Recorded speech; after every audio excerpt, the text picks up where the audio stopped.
Welcome everyone to the December 4th Mendocino Historic Review Board meeting at 7:04. We're meeting this morning, bringing this meeting together.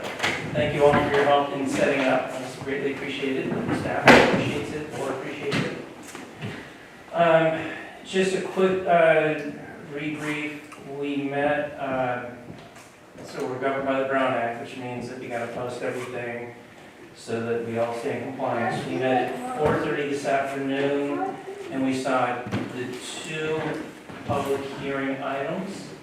We adjourned close to 5 o'clock, and we're reconvening the meeting now just after 7 o'clock. So at this point, Madam Walden, can you please take roll call? I sure can.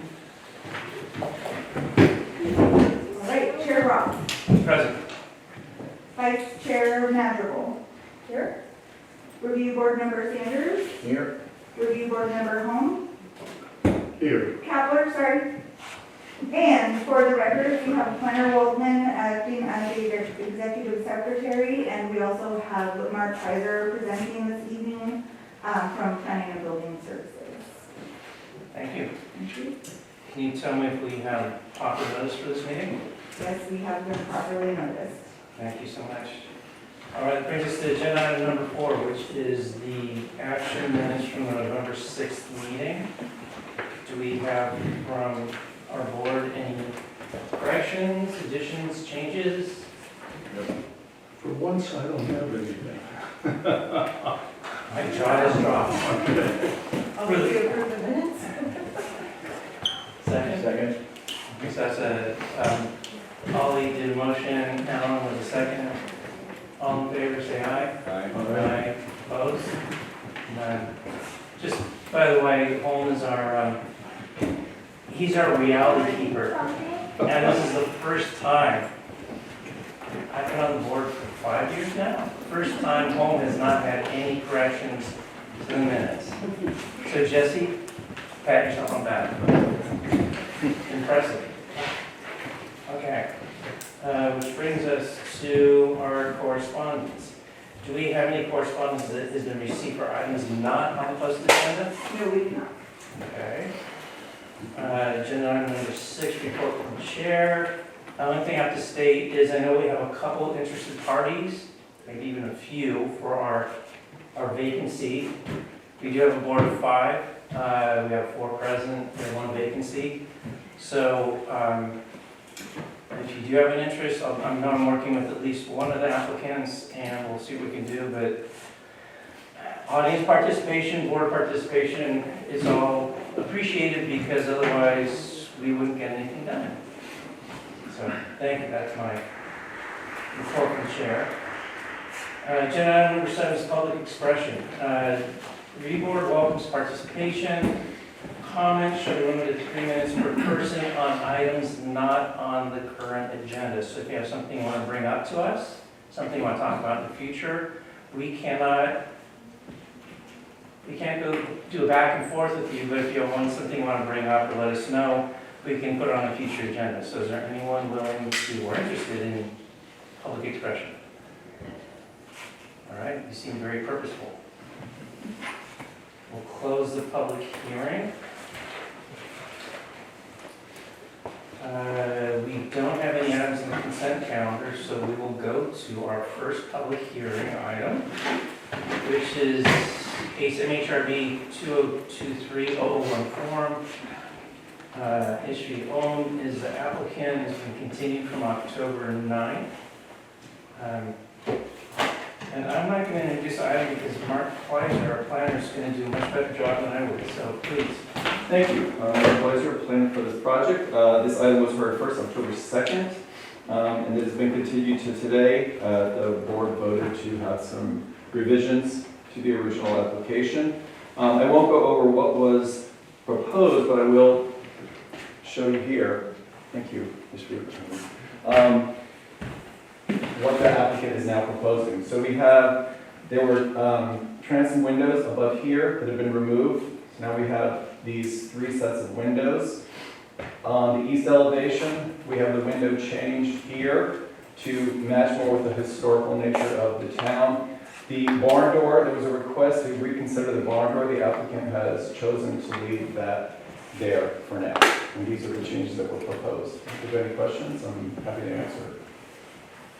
Anything for a planner? Thank you. Thank you. So I'm going to open up the public discussion. So we welcome participation in the meeting. If you'd like to speak on this application, please use the podium. When you approach it, please. Yes. Would you like to allow the applicant and or the owner Oh. first? Thank you.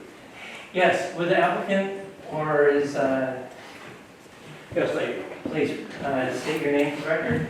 HBO applicant for this project. So I was not at the previous meeting, and Sonny Chancellor is here representing me. I did hear from him the concerns that you guys had. And just for clarification to the audience, the reason you weren't here is because you were on board at that time. Correct. You had to recuse yourself. Correct. Okay. So this is not because you didn't want to be here, it's because you couldn't. Correct. Just clearing the air. Okay, and I did not, clarification, I did not quit the board because of this project. I had a conflict out for some other reasons.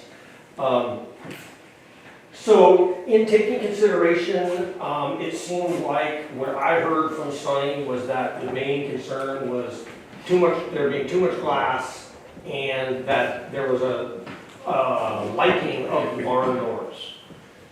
So I did a little bit more of an investigation since then and looked inside, and the barn doors are actually not historical at all. They're made of plywood, and plywood is not from the historical period. The track hardware on the barn doors is clearly tube box steel, like you would see at a conventional hardware store today with rollers. Old-time barn doors had exposed rollers that rolled upon a track or bar.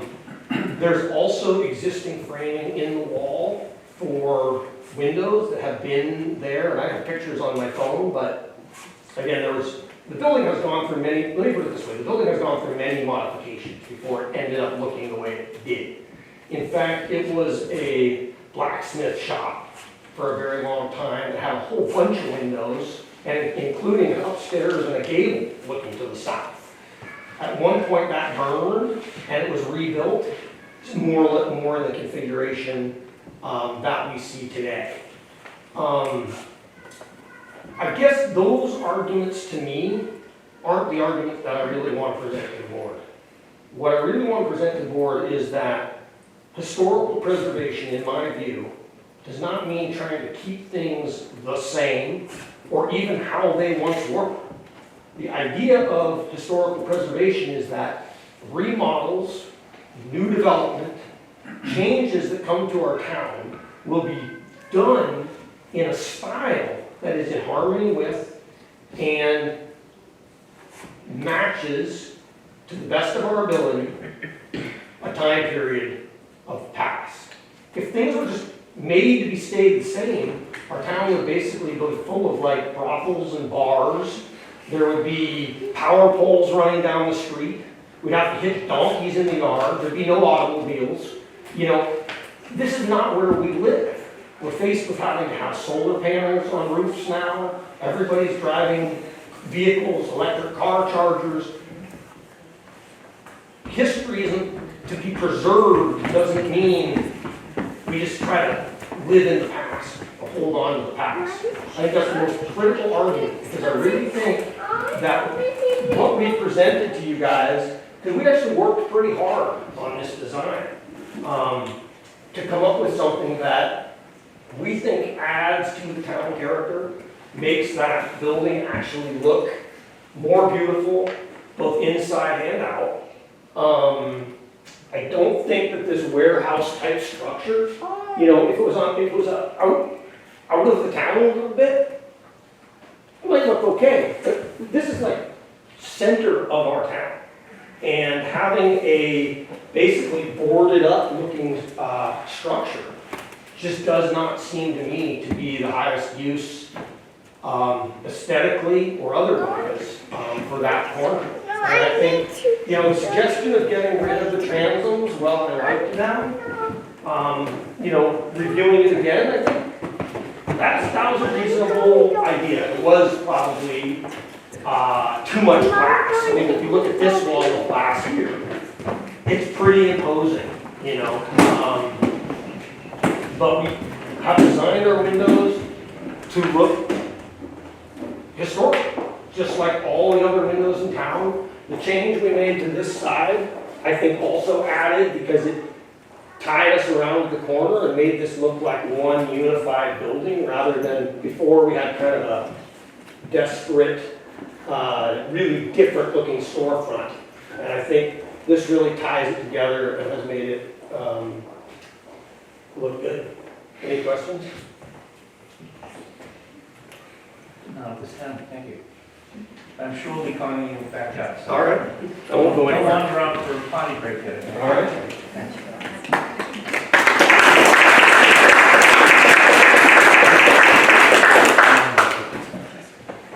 All right. I have a feeling we know where this is going now. And if I can ask you, out of respect for everyone else, if we can not have applause for everyone who comes up, just state your interests, and then be seated, we can hear you a lot better without having to break the applause every time. So, out of due respect for us and you, we can hold back on the applauding. That would be great. Much appreciated. All right. Now we're going to open up for public expression.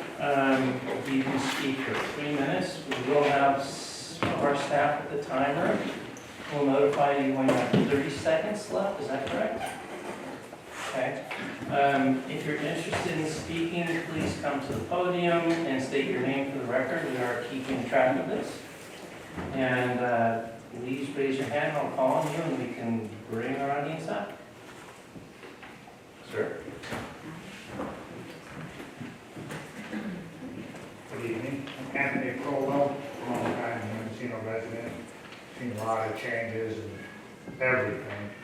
This is beautiful. The community history on this designing almost feels like we're inside of there right now with the design. Beautiful. Thank you. Thank you. Please, ma'am. Hi, Karen Colorado. First, I'd like to say I love the Historical Review Board because it's kept the town feeling like it feels. And when I travel to other towns and I see the horrible mistakes that town planners have made, and it just ruins what a place looks like, it doesn't feel, the essence of the town has remained, and it is really beautiful. So I appreciate that aesthetically. And I was looking at one of the books at the Kelly House, and I can't remember the name of the book, but it has all the pictures of the buildings in the 40s and then the buildings now and how similar they are. And I saw this building, the blacksmith building, and it has, I have a picture of it, it has windows along the sides, and there's 2 up front, up top, high. So I thought that it looked much more aesthetically pleasing like this, and I'm also a business owner in town, right down the street, and I think that more businesses that are well done brings more people to town, and it's it's just a beautiful design. It would work really well in the town, and I get nervous. That's it. Thank you. Thank you. Anyone else? Please. Good evening. My name is Sarah Bodner, and I'm the owner of the Mendocino Tea Company. I'm also a resident of Mendocino. My tea shop is located just on the other side of this fence, on the same side of the street as this building. And as someone who's lived here for a long time, and someone who has just opened my doors and is hoping that we can weather this economic downturn that our community is experiencing, I want to urge you to approve this project. Firstly, I think, aligned with what everybody else has said, I think this is a beautiful design. And And I think it's appropriate, you know, for a commercial building in the commercial district to be able to use this space to its best and highest use. What you can't tell from this picture is that we're on the dark side of the street, and that might sound silly for like a very small town and a very small block, but the sun shines on Mendoza's and the shoe store and the bakery, and we're kind of in the shadowy, shady part of the street. And these windows are gonna let light in. And what that means is that people are more likely to walk inside because people don't like to walk in a building or they can't see inside. And humans get really uncomfortable about that. And the more people who go inside this building, the more people are gonna come down the street and come into my shop. There's a lot of doors that are closing right now. And every week I talk to businesses and there are more stories of shops that are closing, and Anderson's alternative isn't there anymore. And I don't wanna be the only one. That's their neighbor. Just this last week, a customer of mine said that they couldn't find my tea shop, which is funny because, you know, we're a little tiny place, but the tea shop is small, and they walked into Valerie, my next door neighbor, and they sent them to me. And when people ask me where to shop, I send them next door too. So this is about more than just good design and meeting the land use policy. It's also really good for our town and for our community. Thank you. Thank you. Anyone else wishing to speak? Please.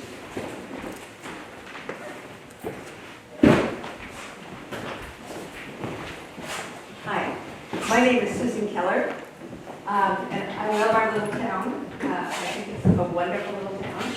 And I think the way the building has looked there before is a little bit of an eyesore. I really support the coming up with this beautiful new design. My husband, Richard Green, we were talking last night, and he managed this property for the Mendocas for many years. And he said that they had windows there before, there was pictures of it. So this isn't a new thing, it's sort of putting back in what was historic. So I just wanted to say I totally support it, and I think it's a great design. Thank you. Anyone else? Yeah. Hi, I'm Catherine McMillan, and I was wondering if I could show you a picture of a wonderful restored business in town. Okay, that was a warehouse and has its lovely old barn doors to the side of it. That's the hardware store. So in looking at that, that's a wonderful entryway and a wonderful use of windows to make what would otherwise be sort of an imposing and uninviting space a really vital new store in Mendocino. And I think this is right on par with that. And I really, really hope we say yes to it. Thank you. So quick question for you. Yes. You showed us the barn doors to the hardware store. Yeah. Yet the proposal is to remove this, so I'm a little confused what your statement was regarding that. So if you look here, it's not the barn doors, it's the new entry, but they just sort of did a little faux. You see that? Mm-hmm. You can see it a little bit better there. Okay. So you are supporting the design as Absolutely. proposed? Absolutely. Thank you. Thank you for the clarification. Mr. Kelly, were you putting your hand up back there? Yeah, this seems like we might need that. Please, the camera's over there. We want you on tape for posterity. Sorry. Kelly Grimes. Wait, my timer messed up, Kelly, I don't want to short you. All right. Hold on.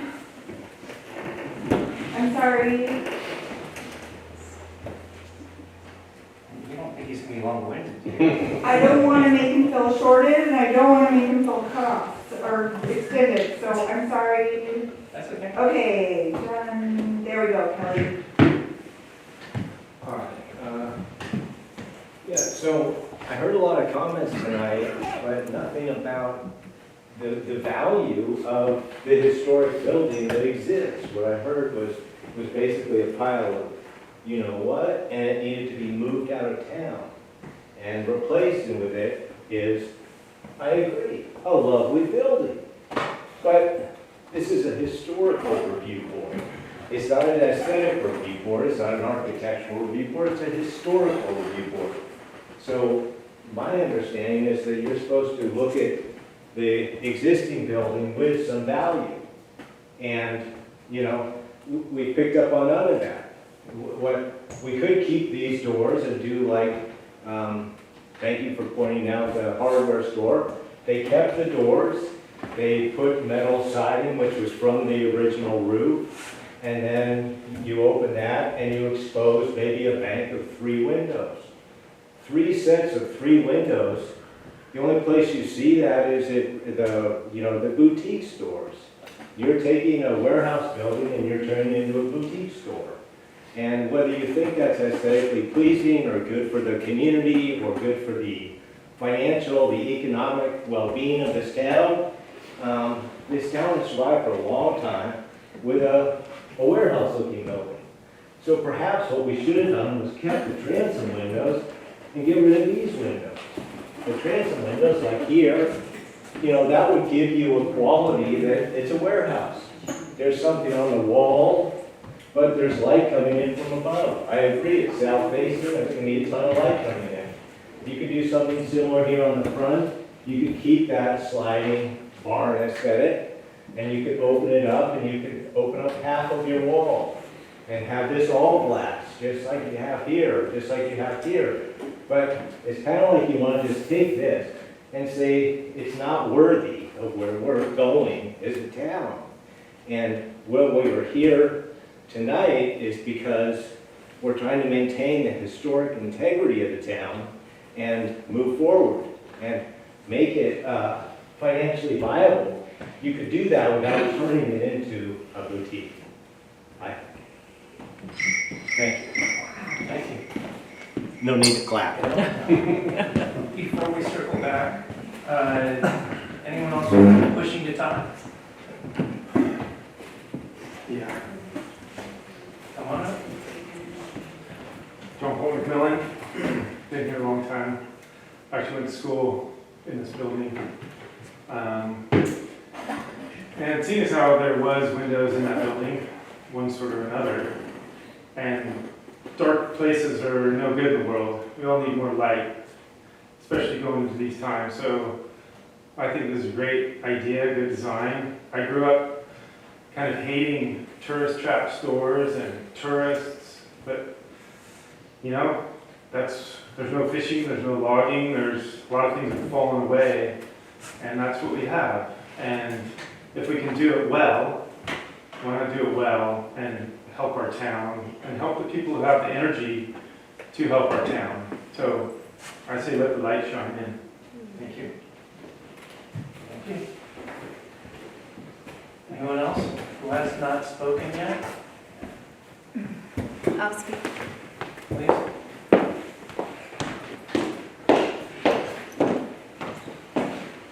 I'm Allison McMillan, and I am the business owner in the space, and I look forward to creating a space for not just visitors to our community, but also people who live here and who seek a place to enjoy art and music and hopefully more light on all those things. I think that is such an incredibly gorgeous space. I hope you can all come by soon and see how it looks without the inventory that was once there. It's a really gorgeous building, and I think it would be a disservice to everyone to deny the windows that have been there before. The headers are there. Be pretty easy to cut them through, and it will not only enhance everything that's going to happen in that space, but like many people have said before me, will enhance the town as a whole. So I hope you consider that. Thank you. Thank you. Anyone else wishing to speak? Please come up, state your name again.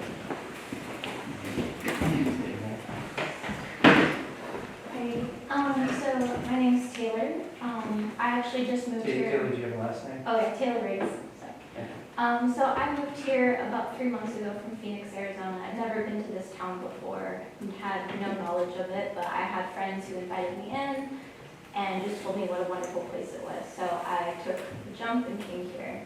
I work at Bowery, and in working there, meeting everyone who works there, the people who come in, I wouldn't know a lot of things about this town.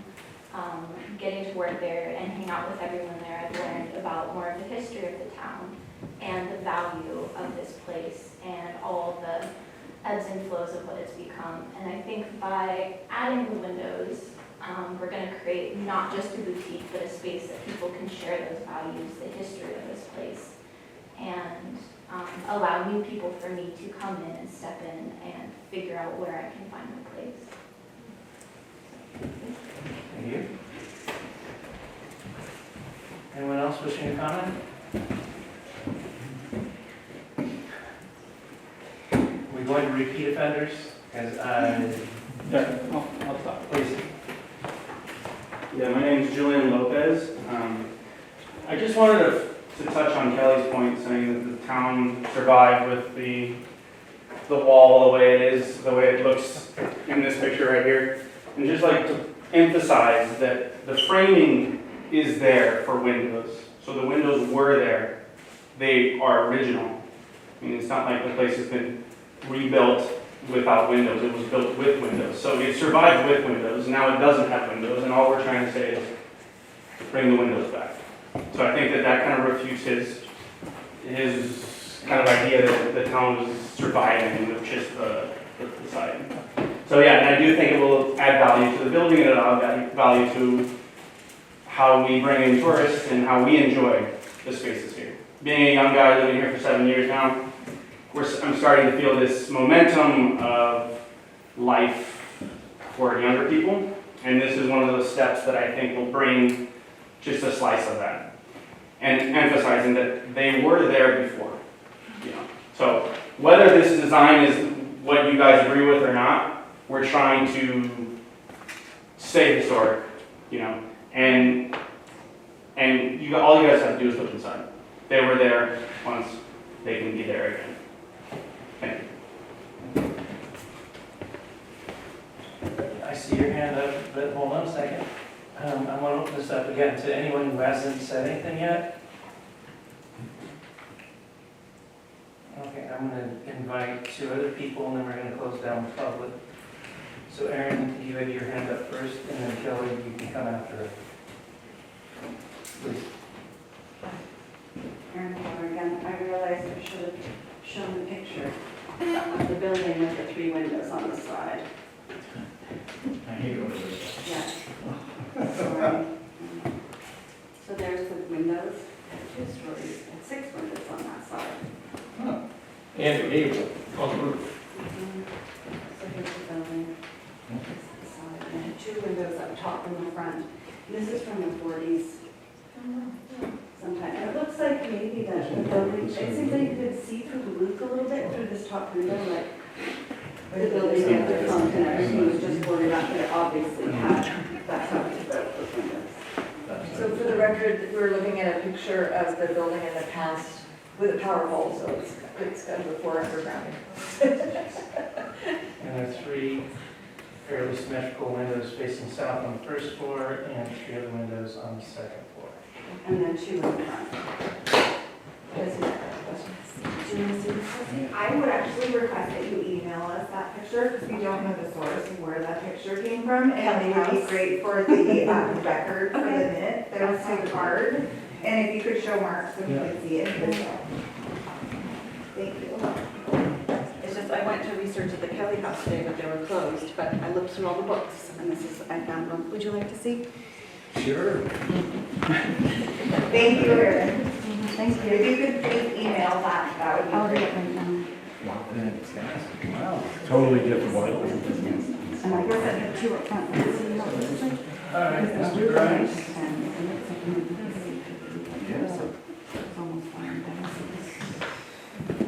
Grimes, you had your hand up. Yeah, I mean, look, I seem to be against the crowd, but I'm not against, restoring this and making it, bringing out the windows here. I worked on this building like 20 years ago, and I know that they're like, I think they're 3 windows, approximately that wide, maybe narrower, framed in here. So why don't you come here to the Historical Review Board with that idea? Let the light in. Let the light in. We even have the framing to prove that this wall is unworthy. But to come here and say, like, this is beautiful, this is shit, and we should go with this, I think is not validating the historic nature of this board. You can have both.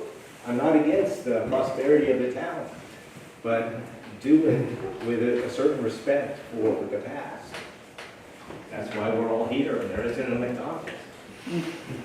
Thank you. Yes, ma'am.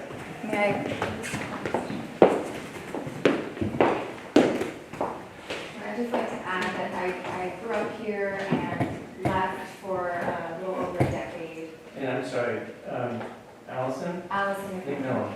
Thank you. That's for the record. Thank you. And I was not sure what I was going to do when I returned, and this opportunity, this space made itself available, and it was sort of a natural evolution. My partner and I and our 2.5-year-old have been working really hard and trying to create something to share with everybody and to build with everyone. And I would just like to sort of like resonate the general tone of not only wanting to preserve things that benefit the community that have worked for us thus far, but also refining and evolving, because that's inevitable, and it will only benefit everyone if we can do those things in harmony. So I really feel strongly that this space needs light in a way, as these beautiful designs illustrate, that can harmonize with the past, but also evolve a little bit to make this beneficial for the community as we move through time. Thank you. Quick question for you. Your initial statement of this space, did Yes. you mean Valerie's or did you mean what we're doing here? Valerie, this is all under one entity, so, it's one sort of umbrella situation. I think that space is very different. I don't know if you've stepped inside or seen, but there's a contrast between the warehouse space, and we've preserved that impeccably, actually, in the interior, because it's just kind of extraordinary.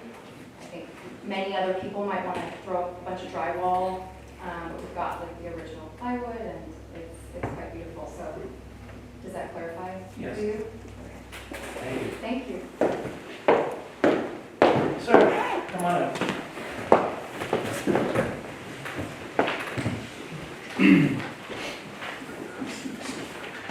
Hi, my name's Charlie Engel. I'm from unincorporated Fort Bragg. Just wanted you to know, I know the owners and the new business owners and the property owners who have spoken here today. And my take on it is that what they have planned will quite honestly revitalize downtown Fort Bragg, especially in the evenings. I mean, it's not just the building, it's the energy that's going in there. Downtown Fort Bragg? Fort Bragg, Mendocino. There's a difference. Just want to make sure that you were stating what you want to state. Thank you for pointing that out. You're welcome. That's about all that I have to say. I mean, I just look at the building and I think the town's going to change. That's my take on it. And I'm surprised that more of that wasn't shared tonight. But thank you. Thank you. If I may, could you please spell your last name, Charlie? Engel, E-N-G-E-L. Thank you. Anyone else wishing to speak on this? All right, seeing none, I'm going to close the public expression part of this agenda item. And bring it back to the board for discussion. Do you have any questions of the applicant, the design? Bring back to us. I don't have any questions, but I do have some comments. And I think I want to begin by thanking Ishvi for the changes that have been proposed to the original design. I think they're definitely an improvement, but having said that, I'm still concerned about the removal of the barn door, particularly the one on Lansing Street. As has been said already today, we are a historical review board, not an architectural review board. And consequently, it's incumbent on us to try to retain the historical architecture of the town to the extent possible. And in this case, in my view, that means we should strive to maintain the historical look of the Mendoza barn as a barn. And for that reason, I would ask that the door on Lansing Street should be kept as a barn-style door. I'm not saying it has to be the door that's there now, but I think it should be a barn-style door. And I think that the situation with the hardware store that was mentioned earlier is perhaps a good example, because the hardware store, in fact, does have maintained the look of a barn that it was, and the door can be opened, and there's a door behind it that you can walk through when the business is open, and when it's not open, it's closed, and it looks like a barn. I think the same situation could occur here, and I think that's what we should try to move toward. I mean, it's obviously not our job to design this. I'm just saying that there are several examples in town, the hardware store being one of them, but there are a number of others where there are barn-style doors that have attempted to make the building look the way it did before the changes that are being proposed. So I'm not opposed to the windows as such, especially since apparently there used to be windows there, so I can live with that. But I think the door is very important to me, and I would hope it would be possible to retain it somehow. Thank you. I guess the windows on the side, is there any reason why, I think Kelly brought up the fact they're framed in, that they're not framed in the same now, or you put different windows in? Can I address the issues? Yes, please. Okay. Issue. The headers that are in there existing are, let me say they're random. There's some wider ones, looks like they've been changed in 1900, and then they were changed again in 1920, and they were changed again in 1940. And there's not a single stud that runs full length in that wall. Every single stud in that wall has been cut, cobbled, and patched together throughout the years. I didn't think it would look good to have like some kind of smattering of windows on that wall. I think that, contrary to what Kelly said, that we actually did put a lot of thought into this to try to come up with a window design that we thought looked good and was in historical nature. I'd like to address the barn door. In the original picture that you saw of the blacksmith shop, that barn door wasn't there. There was no sliding barn door. The sliding barn door probably went in somewhere in, I'm guessing, the 60s based on the type of hardware and construction that it is. I don't think it's historical original for that building. I also think that, again, it goes back to this idea of, is the board's purpose to keep things the same, or is it the board's purpose to guide us in style? And I think that's where Kelly and I really seem to have a difference. But I hope that addresses your opinion about the windows, why, I thought symmetrical windows would look better. Yeah, those are two questions. My second question was, do we know what's gonna be in the building? There are residences on the other side, and I mean, if it was a late night, light window situation, that could be an issue. And I don't know that actually that's- lived through that, by the way. Where are the residences? I mean, I live upstairs on the corner, I'm not Well, across the across the street. street, there will obviously, residences of some sort, I'm not sure if it's It's the Tanger's building and the units behind it. on the south side. So I'm not sure, I know that we are in the commercial district of town, and there's a bar across the street where there's, activity till 2 o'clock in the morning. Windows is open till 10, like we are in the most commercial part of town. I understand, that. My question was, do we know what's going in there? Will there be a lot of bright lights? I don't think there will be a ton of light pollution, I don't think that, I don't know if that's necessarily the purview of the board, but I don't imagine that there's gonna be a lot of really bright light coming out of there. Okay. Okay. Thank you.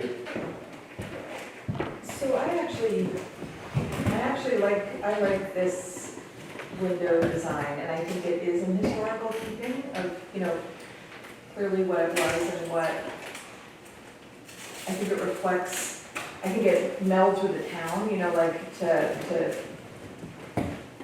make sure the windows look similar. I appreciate the change to the front window, because I thought that wasn't really in keeping with the historical look. The challenge with that barn door, in addition to it, not necessarily being historical to this building, is that when it slides open, if you did retain it, because barn doors are cool, if you retained it, if it slid open, it would completely block those windows, which you would want to have it open during business hours, and that would sort of be the purpose of the windows on the Daisy and Rosas. So I'm happy to move forward with the design as is. I appreciate the applicant, taking our suggestions and coming back with this, and I think it'll enhance that corner. I do, and I do think that I don't think that we're discounting the value of the building as it is. It's been a landmark, here for some time, but I don't think that these are discounting the value of what historically was there, but is helping it move into the future. But while we're staying, retaining the historical character. So I'm pretty happy with the adjustments. Yeah, I wouldn't like you to think that I wasn't happy. I think you're right, being a commercial part of town, it really is an uplift. So, I'm taking the suggestions, and I think that's really good. And I understand the difficulty with the barn door and its historic, or lack of historic presence, Slide that. Piece of paper on. So this is a picture of the face off the building, is that what that is? Yeah, so this is a photo that was sent to me by a friend from the Kelly House Museum. And it does have the windows that have been framed in here. So, yes, we do know they existed at some point, and I can email this to you if you want. I too want to echo the modifications. Thank you for listening. I don't mind the donkeys. I kind of like to see them hitched up to a wagon at some point. That would be very amusing. But I also understand that we need to make the best use of the buildings. The barn door is something that I was kind of wed to, but hearing that the hardware was something that was not original, that was probably pressed from the 60s, I have to take your word for it, Ashreef. There is a piece in the historic guidelines that states that we shouldn't be creating identical buildings in the village. So even though a building looks authentic over here on this block, we shouldn't be recreating it over on this block, which I totally get. But we need to be honest to the vernacular of the architecture from the late 1800s.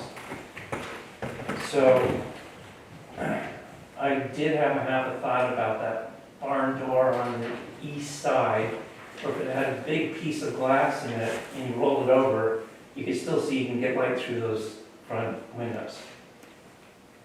But I don't need to redesign it for you. Just a thought. I do like the way it has turned out. I think remove the transom windows. I know we do have them up here, but that's a whole lot of glass. And it is south facing. You probably want to open up that barn door that you don't have to keep it cool inside. I'm okay with the modifications.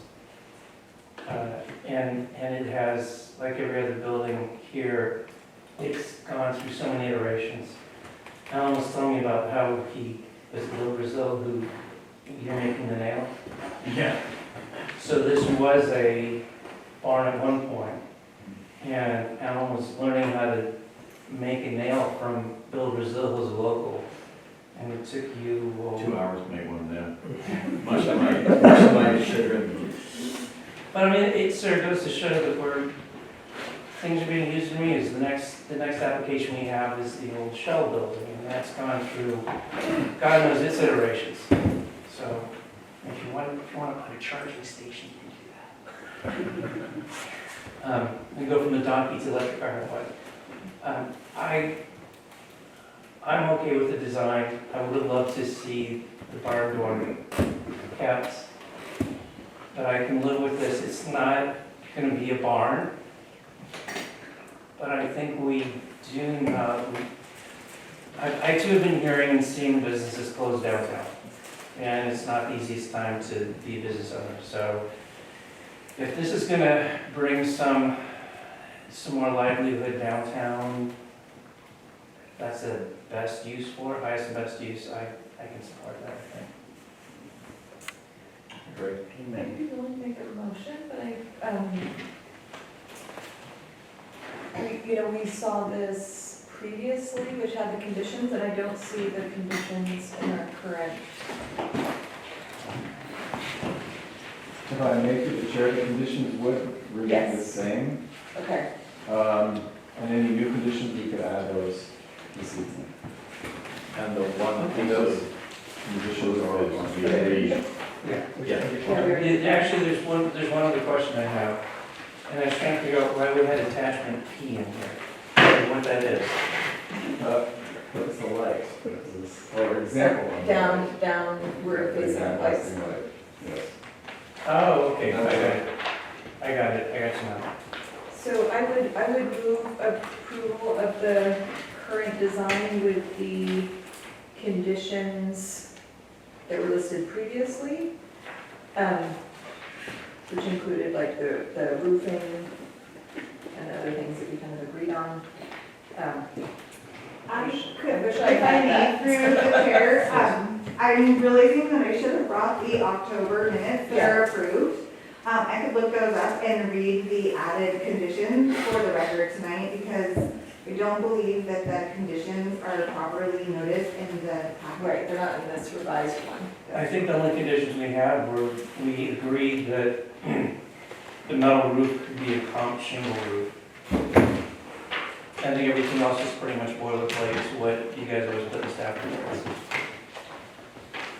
If you'd like me to verify instead of, I think, am willing to go either way. It's up to you, Cheryl. That's one. There we go. There was, I'll just say then that it's the conditions that were previously done. And the design changes that have been proposed. Letter here. about the roofing material. What about it? Replacement of corrugated roof with composite roof was considered by the Mendocino School Review approved. Okay. Motion by the review board to continue the item to a date certain of December 4th to allow the applicant time to consider design alternatives, including exterior colors, fewer windows, and maintaining large barn doors and roofing materials. Board motion to revise conditions of approval, adding new condition that states, all new window frames and doors shall be made from wood. That was it. Yeah. Okay. Okay. So I'll make that motion. For a second? I'll second. So that'd be a motion by Vice Chair Madrigal, second by Board Member Saunders. Roll call, please. Or voice vote? Not voice. Roll call vote. Chair Roth, Aye. Holly, Madrigal, Yes. Alan Sanders, Yes? and Home Capler. No.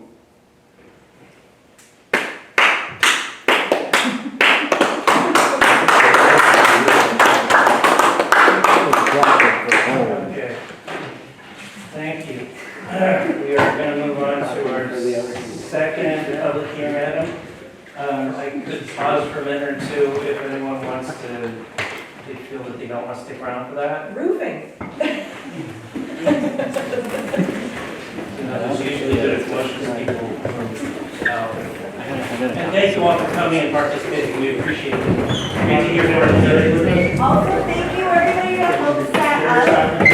No, you can leave the chairs. Leave the chairs. Thank you for helping set up. Thank you. Are we taking a break? Yeah, let's take a 5-minute break. 5 minute break. Reconvene at 8 o'clock. All right, we are adjourning at 8:03. Public hearing item, case MHRB 2023-0019. Hollister. Oh, hold on a second. I'm missing out. My bad. Thank you. You know, there's He's quiet, three so. kinds of people in the world. Those who can and those who can't.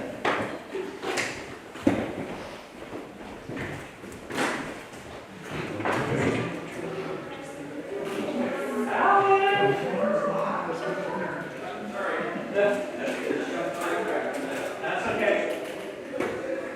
He's coming. Are we still running? Mark, are we still running?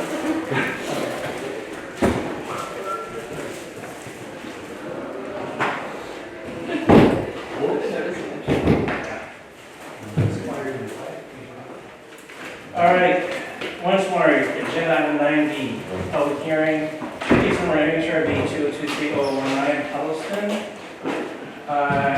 This has to do with a roof. So planner advisor, please.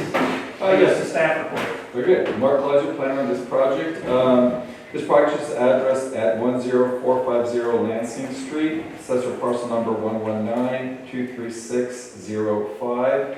The applicant is proposing to install a black composition shingle roof to a replacing metal roofing building. It's a pretty straightforward request, and I'm here to answer any questions. Anyone not? No. Thank you. Thank you. To the applicant. Applicant's representative. I'm the agent for the applicant. And name for the My record. name is Dakota Murray with Redwood Roofers. We've been hired to do some exploratory into this building and if it would be possible to remove the existing 2 layers of metal roofing and replace it with composition shingles as found on the majority of buildings in Mendocino. And there's history on this building. There's quite a bit of history on this building. If you'd like me to go into some of it? Okay.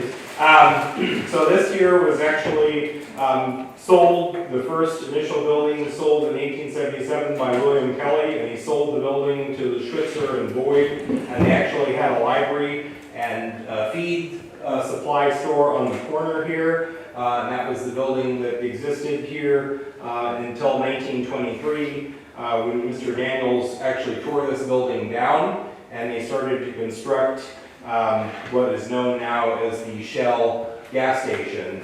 In the 20s, there was a push to move away from the library stables and go more towards automobiles, and Shell would incentivize people to build gas stations. At that time, it was painted by records there, vivid colors to the Shell Corporation, and that was the 1923 logo, so it would have been the colors of that. And what I'm reading here is that the body of the building was the Shell yellow and the roof was the Shell red. That was what became of the building here. The building stayed a garage basically until the late 70s here, where actually at one point there was a demolition permit filed in 1978 to take the building down, as it was deemed it did not meet the historical status because the MHRB did not follow the state historic resources department adopting buildings that were 50 years or older into historic status, and they were heard permit here to take the building down and build it into a motel situation here. And basically it came down to they didn't like the design of what they had proposed to replace the shell building, and that actually got a lot of people's interest in the actual building itself, and they wanted to then preserve the building at that point. But like I say, in 1978 it was looked at for the demolition. What exists on the roof now is, like I say, metal. It has been patched recently due to the fact that it was leaking pretty significantly throughout the building there. They've got shims in a lot of the places there. As mentioned, there are 2 layers of roofing, and standing on the north side of the building, you'll see various patches and attempts to repair this building, as it has had a long history of problems, as the existing metal roof has not served the building well. So the new owners are looking to remove the roof, and they see that the other neighbors have put on composition shingles and are looking to follow suit, keeping all the rest of the building to remain, but simply replacing the failed metal roofing with something that is going to be durable. And also, metal costs approximately 2 to 3 times the cost as composition, so it's both durable and going to be more cost efficient than what we've got now. Quick question, you said the new owners, do we have new owners, or is this same owners? Newer than what is on the paperwork, which I believe is the Huddlestons that own this property for quite some time. This property, I believe, sold a year or so ago, but that's what by means of new. It's not recent new, but newer to the building, because there was a proposal here from 1987, I believe, where the previous folks, the Huddlestons, went to change the roof, and what was on there is there was an objection to the metal color that they proposed, is partly what kind of flagged this here, I guess, in 89 November. Mr. Huddleston apparently got in trouble with the Historic Review Board because of the color he selected for the red was not a rust color that they were looking for. They had asked that the color be a painted rust color to match the existing, and that it be galvanized. So obviously the concept of putting galvanized metal roofing in Mendocino with the salt air in this location is not advisable. Thank you. Questions from the board? Well, I think Paul has something. I know we discussed this earlier when we had the site view, but I'd like to bring it up now so it's on the record. How long has the building had a metal roof? Well, the building's had the metal roof since 1923. As mentioned there, the Shell Oil Corporation was looking to kind of promote the use of gasoline, so they wanted a structure that they were more readily able to paint, and it was also newish, so the design style was to put something kind of new and fresh, and that was the desired look there. So it has been metal since 1923 versus, like I say, the old library building, which is... And the roof that's there now goes back to 1989, is that? Well, what I'm saying is that at one point in 1989, and what kind of triggered this concept here is that there is a letter that exists in the file for the building department with respect to the previous owner, Mr. Huddleston, here in 1989, that apparently got in trouble for either doing a repair or replacement of the roof here because the board did not care for the color selection that he had chose, the red, which is, I believe, the current roofing color that's on there now. And the letter stated that they had basically told him that it was not going to be a high gloss paint, and it was to be rust in color. And I believe that Mr. Huddleston did not do as he was asked to do at one point, and that was what kind of prompted this triggering of what, the roofing material should be. So we don't know how old the present roof is. We do not know specifically, I do not know specifically the age of the existing roof or the roof that is, like I say, underneath that roof, as that is actually 2 layers of metal roofing. But at one point, at all points since 1920s, the area has had metal roofing. So there are 2 roofs, so I guess the question was, do we know when the second roof was put on? I do not know when the second roof was put on. I don't know if this was in the 1989 letter was with respect to a replacement or repair. It doesn't specify, it's just kind of a note there that they're unhappy with what he did with respect to color, but it doesn't specify whether it was repair or re-roofing exactly. It was something in that line. I know the first roof was 1920, but we don't really know when the second roof was put on. That is correct, and I don't know, I wouldn't think that it being galvanized steel, that either one of those roofs were from 1920. Those roofs, I think, are long gone. And why is it not possible to replace this roof with another metal roof? It would be possible to do that, but unfortunately, due to galvanic corrosion here, you're looking at a roof that, like I say, would cost twice the cost of that and probably last less than half the lifespan of it, just due to the fact that galvanized steel and an exposed fastener system, which keeping this style would require to put, thousands of screws in, would not go a distance. These types of roofs were used for barns and things of that nature, where if the building leaked, it was not really a big deal. Things got a little wet. Now that them being, food services and dress stores and things of that nature, this doesn't really lend itself to be a real proper roofing material for residents or commercial structure, really. Any other questions of the applicant's agent? I'll just add that when we were at the site visit, you can see the extensive patching that's happened over the years. And all of the surrounding properties, like at all levels of historicalness, are currently composite shingles. That's correct. Like this is the only one. There's only, yes, one of the few buildings that still has this type of metal. Yeah, I see him. How can I miss him? He's getting excited. I know. The longer I keep him in bed, the more excited he gets. So yeah, no. I think we're good. We'll call on you if we have any other questions. Thank you. Don't forget your conference. Oh, yes. Thank you. Yes. If I may, through the chair, staff would like to request either the pictures that that agent brought today be left with the board, or what left with Planning and Building Services. Is that? Yes, absolutely. Thank you. Got it. All right. And now it's time for public expression.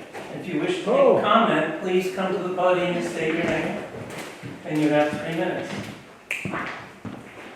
Starting when I get up there? Yeah. Don't feel obligated to use all 3 if you don't need to, though. Nice And if you can address the board. Thank you. Okay, so, board. Yes. So far tonight, one builder has bamboozled you into thinking that a window is a window is a window, okay?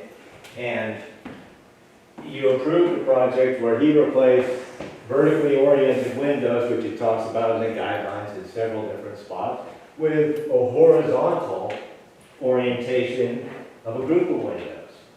So, I don't want you to be bamboozled again by a roofer, because this is corrugated metal, it's corrugated metal roofing, galvanized steel in the, salt zone. It's a huge character defining element. You could see it from on the other side of the bridge, you could see it all over the place. So yeah, put on comp shingle roofing. If you can't find metal, that's orange. But hey, this is America. We have orange metal roofing. It's not corrugated galvanized steel that the roofer makes you think is the only thing that's available. It's standing seam, concealed fasteners. is put on $1 million houses right on the bluff top. They can do it here. They just don't want it. And so they're saying like, hey, poor us. We've got a multi-million-dollar place that we're renting out boutiques inside all over the place, and we can't afford to put on a decent roof to respect the character of the historic nature of this building. If we go back far enough in history, like they keep doing, they go back to like the beginning of time, there was no building here. I mean, you can go back and you can find 4-story building or a 3-story. I mean, it is what it is. And right now, the character-defining element that we're here to discuss is a bright orange roof. And they're proposing replacing that with a black roof. That's changing the character of the town. Thank you, Mr. Rex. Thank you. Please, state your name for the record. My name is Ishmael, for the record, and don't be bamboozled by an architect. Metal roofs are not what they used to be. We're in the same exact situation where hot dip galvanized metal that was available back then, it was cheap, it was plentiful, it was thick, it was dipped in galvanization that probably had lead in it, and it lasted a while. You buy corrugated roof, or even what he's talking about now, standing seam, and unless you go copper or some other very expensive materials, it rusts away. And that's just the situation that we're in. The gauge of the metal is less, the treatment of the metal is less, and I personally think the bright orange standing seam metal roof would not look very good coming into our town. It looked very, like standing seam is what they put on Denny's.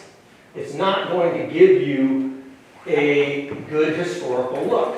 Black comp, unfortunately, is the closest thing we have now that people can use short of copper, and a copper roof is prohibitively expensive.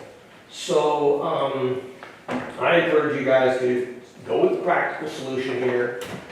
People need to maintain their buildings. We are in 2023. Like it or not, affordability is an issue for every property, and it will be similar, as Holly pointed out, to all the other roofs in the town.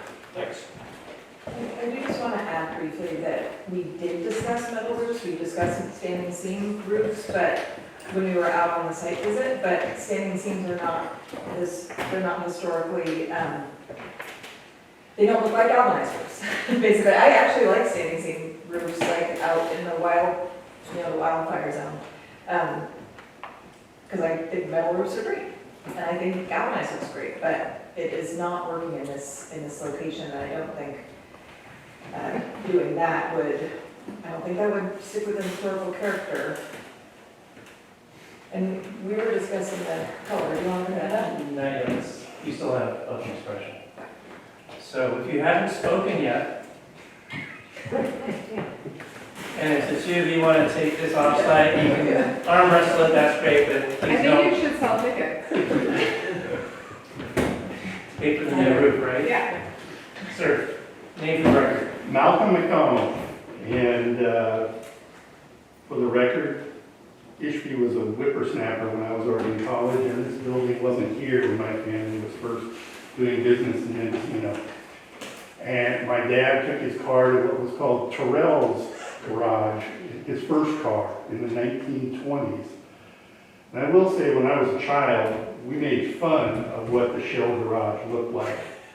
However, as Mr. Grimes points out, that is what the guidelines of the review board, the historical review board, not what it looks like or how funny one person subjectively thinks it is, or how non-aesthetic, which I agree with Mr. Grimes about the previous project too, having too much personal connection to the applicant. I didn't speak. I wish I had, at risk of maybe losing lifelong friends or 40-year friends.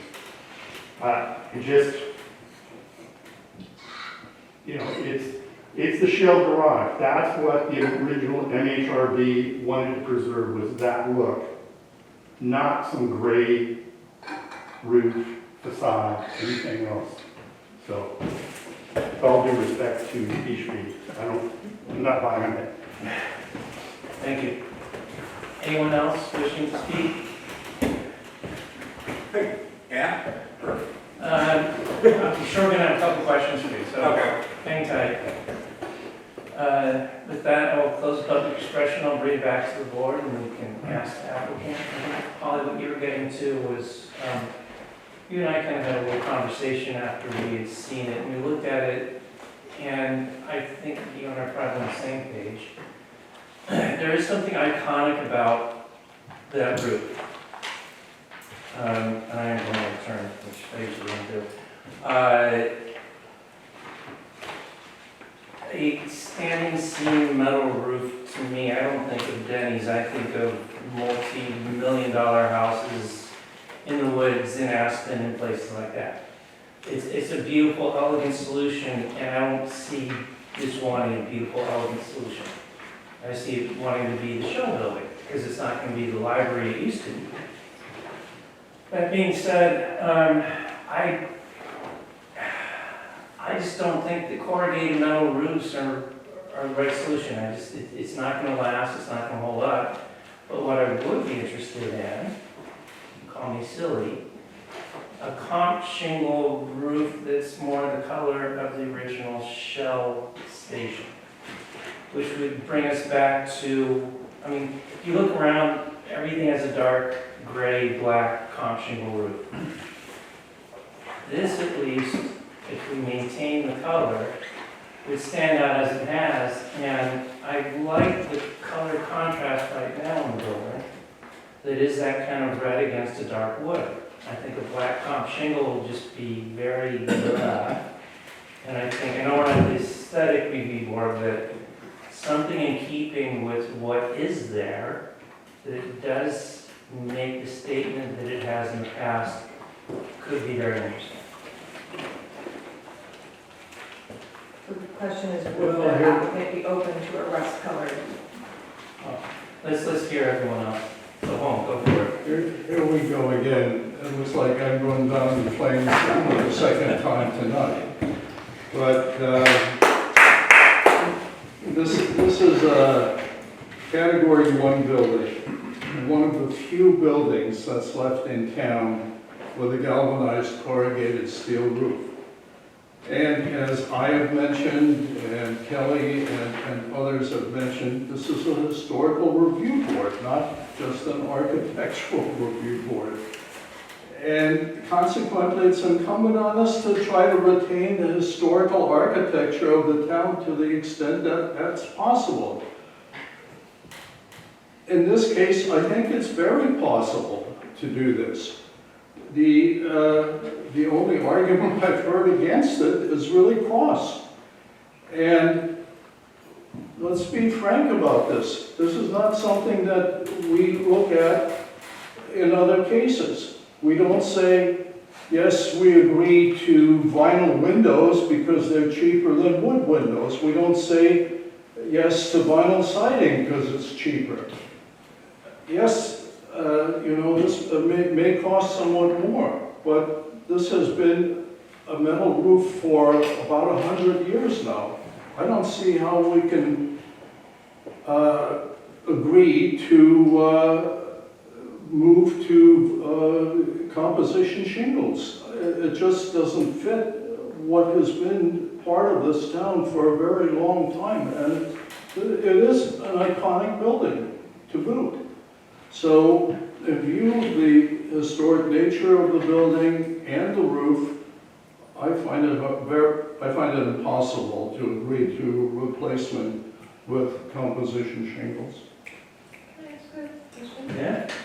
So, you've been on longer than I have, so when the Blair House and all these other properties came forward, what did the prior review boards, why did they allow the composite shingles to happen instead of metal?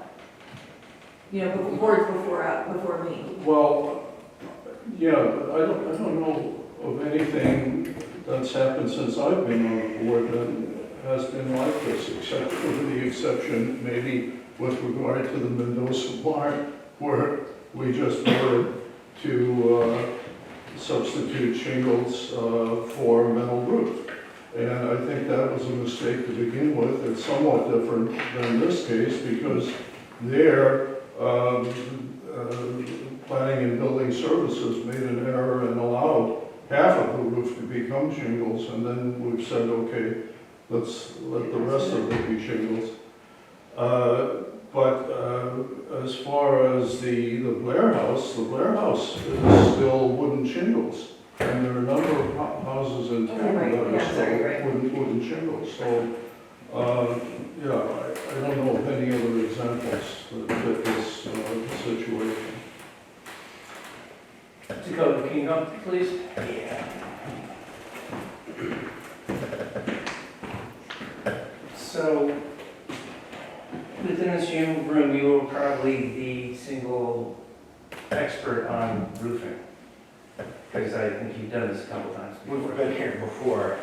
So talk to us about, I understand the metals thinner, it's not treated as well. Can you actually get a replacement roof that has longevity, that has the same composition? The problem with it is, with respect to the corrugated concept, is all an exposed fastener system. So that is not something that's going to give you longevity. We can go to something like a standing seam, but that's you're very boxy. This is a much different look. And if the idea is historic and aesthetically pleasing for the corrugated concept of the old barn style, I think that if the objection is changing to something that's more modern, I think that it's going directly towards that. I think that the idea of looking like wood shingles, the composition concept is what it's supposed to emulate. I think it's more in that keeping than the concept of a standing seam 16-inch metal panel that you would see, as mentioned, in Aspen and such as that. But that's not an historic concept with respect to metal, that you're seeing here in town. So that's about. Is there only one flavor of corrugated metal? Correct. There's only exposed fastener concept where you drill through the existing panel for that type of panel. That's correct. There's no concealed fastener system for a corrugated panel. Okay, let me ask a silly question that occurred to me when we took our break. Could it be a comp shingle roof that then has the corrugated panels adhered to the surface? So it's a real roof that doesn't, it doesn't drip, it doesn't, and you have the aesthetic put on top of it. So you'd have to build like a batten system, buying 2 roofs for that building. I know that money isn't the consideration here, but if you were to build a batten system and put down a corrugated, I guess that you could do that. 2 roofs. You still have to make holes in the shingles. You would have, unless you put some, corrugated. unless you had a batten, like I say, system in order to support that off there. But I mean, the burden of that is pretty great. I mean, with respect to cost, I guess it's the only thought with cost, but I guess, anything can be done. So tell us what a batten is. A batten would be a floating, wooden system that you would put something like tiles or something like that on that you could fasten the roof deck into. You'd need somebody like an engineer or architect to design that in order to make sure that you have structural serviceability to put over that. The problem will be is that metal roof with the exposed fastener system, comp shingle or not underneath it, is going to ultimately fail because the corrugated metal, just isn't really designed for the marine environment here. You can't get a warranty on generally the comp shingles in this location due to the high sailing air and such as that. So it's not the correct product, like I say, for this location. It looks nice in a lot of areas, inland, up the hill even there, you're in good shape, but unfortunately the marine environment doesn't really, do for longevity. Some of these other buildings, what was found on the NAC building there for Mendoza's and such is a far different and far more, superior product than what's, unfortunately available, in today's market. Do you guys have any other questions of? Would the applicant consider a rust colored composite? I'm sure they'd consider anything. I propose the black metal just to keep it in line with the rest of the other roofs around town. They're amenable to anything, you know, basically their concern is it's not so much the financial, but the fact that the roofing hasn't performed very well. And their worry is, you know, they've got multiple tenants now that have water coming in their structure. They're worried about, you know, not living here and having that same situation. So I don't think they're wed to any kind of color specifically. They just want to get the durability aspect of things kind of dialed in, is where their kind of push is. How long does the composite shingle roof last? It's anywhere from 15 to 20 plus years, depending on a number of different considerations. So the best estimate we had was that the metal roof was put on in 1989, which is 30 odd years ago, and somewhere along I thought one was going to last twice as long as the other, so I'm not sure that, well, I heard correctly. Okay, this roof, as we saw down there, is not starting to fail right now. This roof has failed, you know, a long time ago. It's got strips, patches, glue, you know, they got shims in it, so this is not something that has been an issue as of recent. It's been an issue. So we don't know when it was put on? I don't know, no, I don't know what the records I don't know what the records are for when the roof was put on. Apparently, I believe that the 1989 letter with respect to them getting in trouble for the color has to do with them replacing the roof with a color that they did not choose, but I don't have the permit, so I can't say that with fact. They were objecting to the color, but I can't say. But again, composite roofs last 15 to 20 years. It seems like this roof lasts 20 plus. It lasted about the same amount of time. Because, I mean, 21 years was 2000, right? And this second roof was put on before that. So I'm not sure I buy the whole one lasts twice as long as the other is where I'm getting, and I don't think you really told me that. Okay. Well, like I say, this roof, you know, when did it start to fail is the question, and I don't know that we can answer that question. As you can see, there's, from the photos. I can see it's failing, yeah, I understand that. Okay. So, it's had a long history from what it was, you know, which we have in the file there. But I can't speak to when it was installed and such as that, as the records don't exist from what I got, so I can't really say. Is there a metal roof that you could recommend that wouldn't be corrugated, but it would still be a metal roof and would be rust color? There's standing seam metal roofs that would, but like I say, the design style of that, you have a 16-inch panel with a rib, is a far different look than what you're looking at. They've never allowed standing seam metal roofs in the village of Mendocino, from my understanding, due to the fact that it doesn't fit the look from what it is. Because other people have tried to put metal roofs in town here, and that's been voted no. So. And the standing seam in something the mine And Blair Blair House. No, not That's Blair what a House. standing seam looks like. It's the kind What of- Yeah, put in right. the park? There's also core 10 steel, Yeah, that's what I'm thinking. core 10 corrugated, that rusts and stops. Not allowed here Why? is the fact that it disintegrates here, and there's specs on that. It's core 10 should not be sold on the coast. They were talking about doing it down for the park there, the small building that ended up getting composition shingles there due to the fact of the core performance of core 10. It doesn't stop rusting. We actually just took a core 10 roof off in Albion right on the bluffs there that got a historic, it lasted 7 years.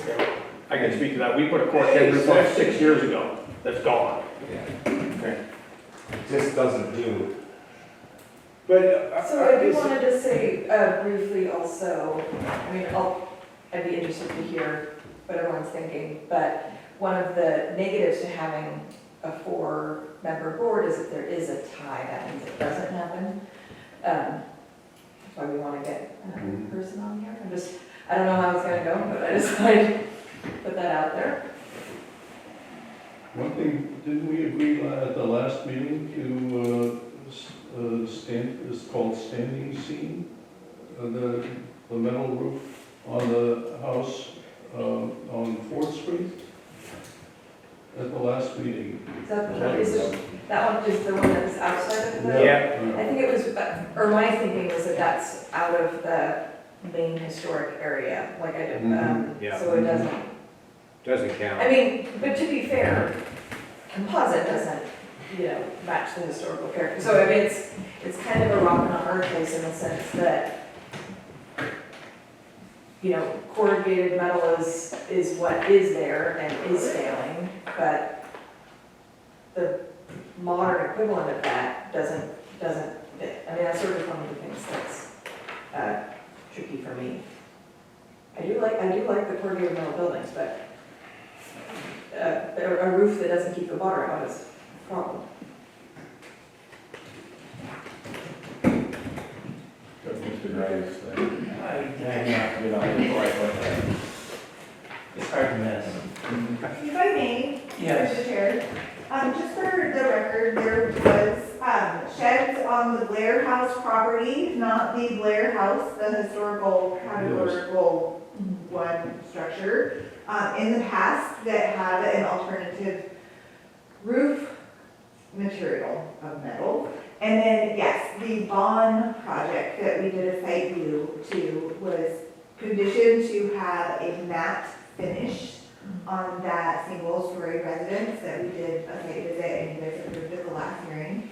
And the last thing I want to just remind the board and offer information is that if there was, the applicant did not want to run into a tie, there is the option to take the recommendation of the board back to the client and discuss the different alternatives.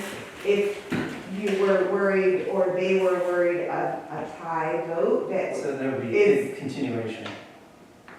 a tie vote would not be a continuation. No, but the continuation is. And so there is that, don't forget that everybody has the option, thank you, Rob, you knew exactly what I wanted, just to remind and clarify for the applicant.